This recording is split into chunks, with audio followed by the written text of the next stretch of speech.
Now after the death of Moses the servant of the Lord, it came to pass, that the Lord spake unto Joshua the son of Nun, Moses' minister, saying, Moses my servant is dead.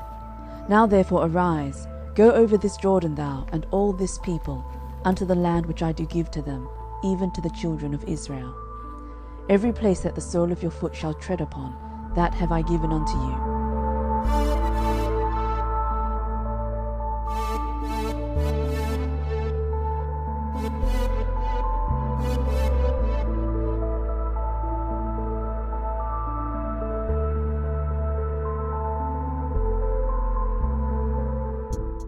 Today's letter is Kaph, and it's a picture of the palm of the hand. This letter corresponds to the Hebrew word Kaph, which means palm of the hand and also sole of the foot. Last time around we talked about the letter Yod, which means hand in Hebrew. There's also the letter Kaph, which means hand, but it's a specific part of the hand. It's your palm. So your Yod has a Kaph, and your foot has a Kaph. It is with the Kaph of your foot that you tread on the way. And so we see the letter Kaph in the Hebrew words for way and for tread. The way is Darak, and it comes from to tread, which is Darak.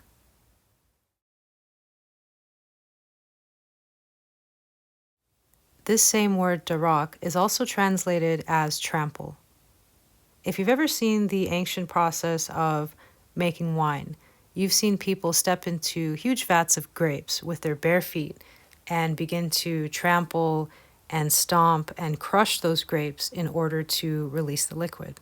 This is just part of what the Kaph does. It crushes. And so a lot of the words that have to do with a sense of crushing have the letter Kaph in it. And it could be a physical crushing or even a mental crushing.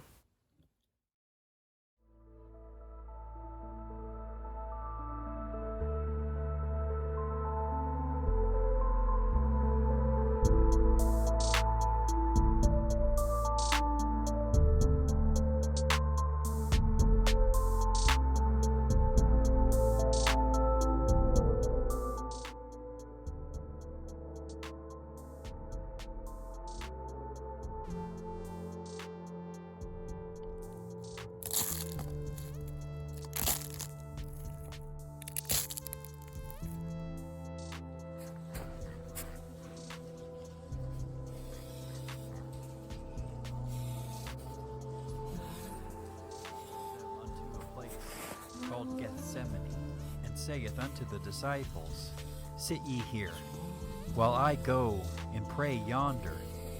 And he took with him Peter and the two sons of Zebedee, and began to be sorrowful and very heavy. He saith unto them, My soul is exceeding sorrowful, even unto death. That's Kathab, pain. And from pain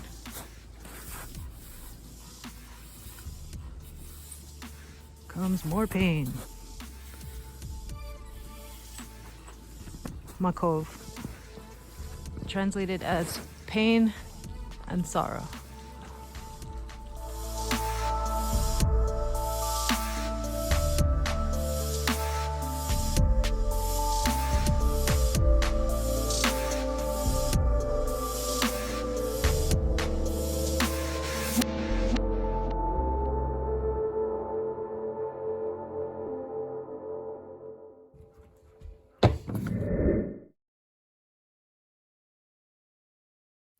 I mentioned earlier that the letter Kaph corresponds to the Hebrew word Kaph, and like the letter, the word Kaph can be embedded into larger Hebrew words to add the meaning of hand, palm of hand, sole of foot, and so forth.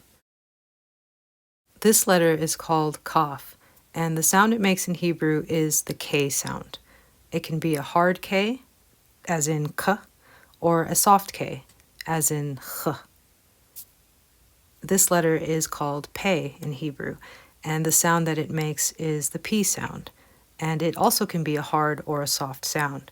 The hard sound is P, and the soft sound is F. Both of these letters are actually ancestors of modern English letters that we use today. The Hebrew Kaph became the Greek kappa and was used by the Romans to create the letter K. The Hebrew pe became the Greek pi, and we use it in our Latin-based alphabet today as the letter P. Kaph has several meanings in Hebrew words. We've already seen it used to mean to crush, and also to mean hand, or palm of hand, or sole of foot. But one other common meaning of Kaph is to cover. We see a pretty plain illustration of Kaph being used as a cover in the story where Moses asks to see Father's glory. Father agrees, but says that he will first cover Moses with his Kaph, with his hand. The word cover there is sachak in Hebrew, a word with two Kaphs. So he will sachak Moses with his Kaph. He will cover him. We also see Kaph as a cover in the word for wings, which is kanaf, and in the Hebrew word for hide, which is kahad.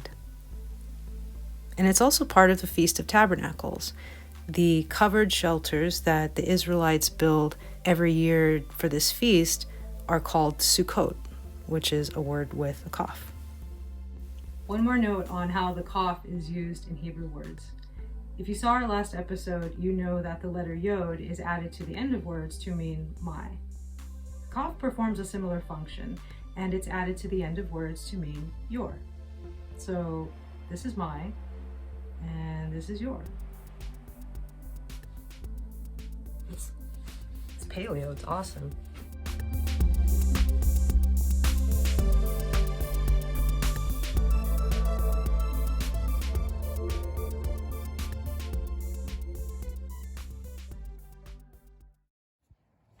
Hey, that's paleo. What does that say? Where? Right there. Oh. That's paleo for watch out. Oh, wonder what he's warning us of. Let's see. Let's keep going. Well, there's more paleo over here. Looks does like that a say? yod. Yeah. Yom.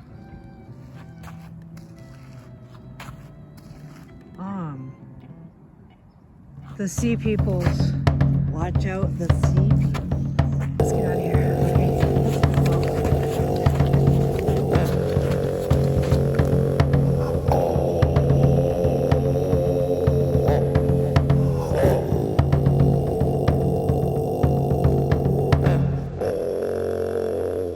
So, looking at the Mediterranean, when we see the Eastern Mediterranean, the place they called Phoenicia, where the Phoenicians lived, these were Canaanite people living there, and they had their own script.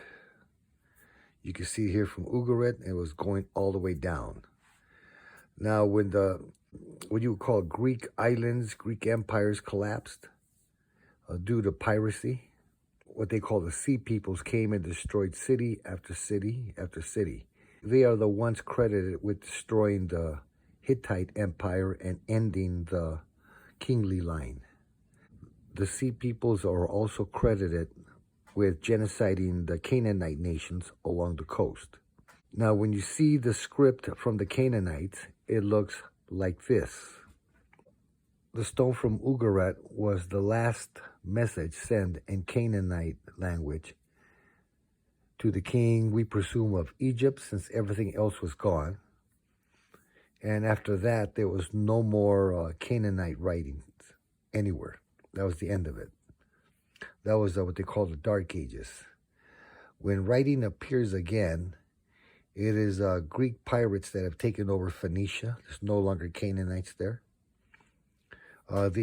You could read in the scriptures that they bared no king over them, and each man had his own sword, and there was no king to shame them. However, they were wild men of the sea, pirates, sea people, and they didn't know how to write, and they lost their script. Here is their script. One is Minoan, which they haven't broke the code to read yet, and the other one is Greek Linear B. They had their own writing. They had their own kings. When they fell as a civilization, they went and they colonized the land of Phoenicia. And there's no longer anyone that could read and write. And who did they make friends with? They were brothers with the Israelites. And the Israelites showed them their script, and the Phoenicians took it all through the Mediterranean. And so it looks like Etruscan. It looks like Carthaginian. It looks like from the Isles of Greece. So that's where you got the Hebrew alphabet spread throughout all the Greek peoples. And that's where you get the Greek alphabet and the Roman alphabet and what you call the European alphabet. You could probably thank the Sea Peoples or the Pirate Kingdoms for the spread of the Hebrew alphabet.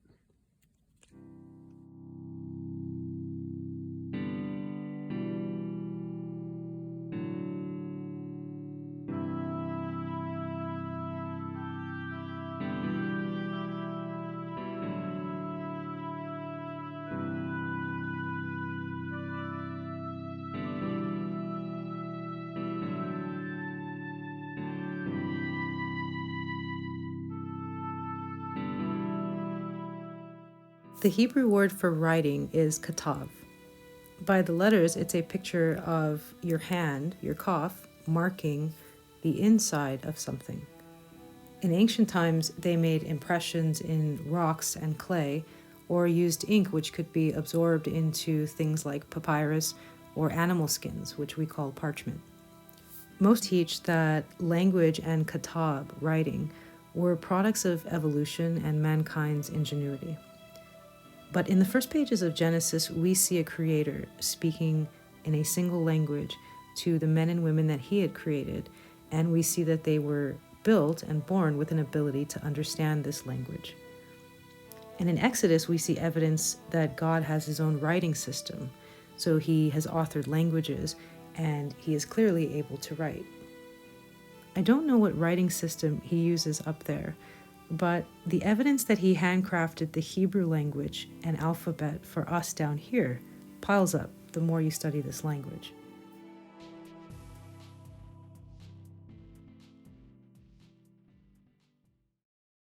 It's written that he called the sea Yam.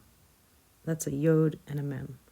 He could have called it anything, but he named it a word which in Hebrew has a symbol for water.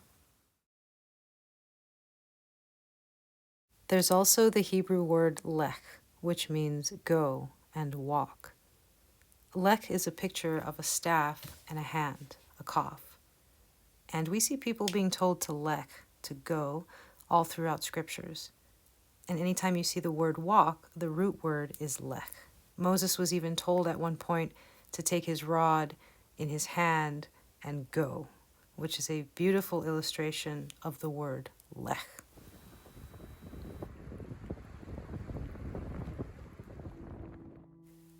Another example of how this language was designed by God is in the word for atonement. The Hebrew words for atonement are kafar and kippur.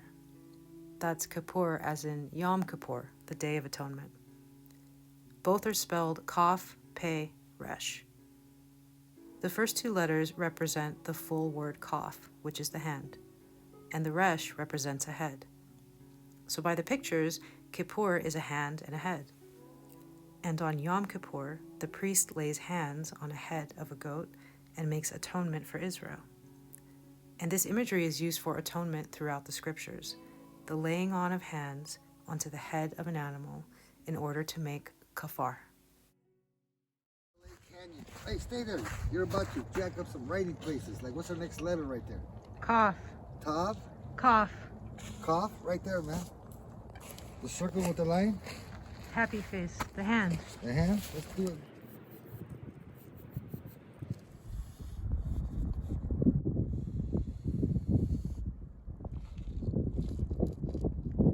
That's Aramaic.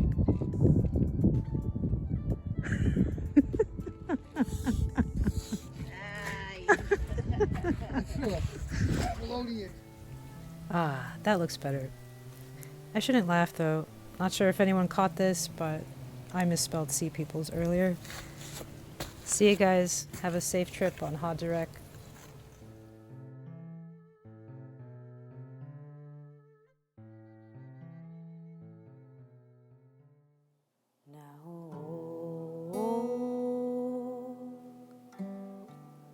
Oh, you travelers,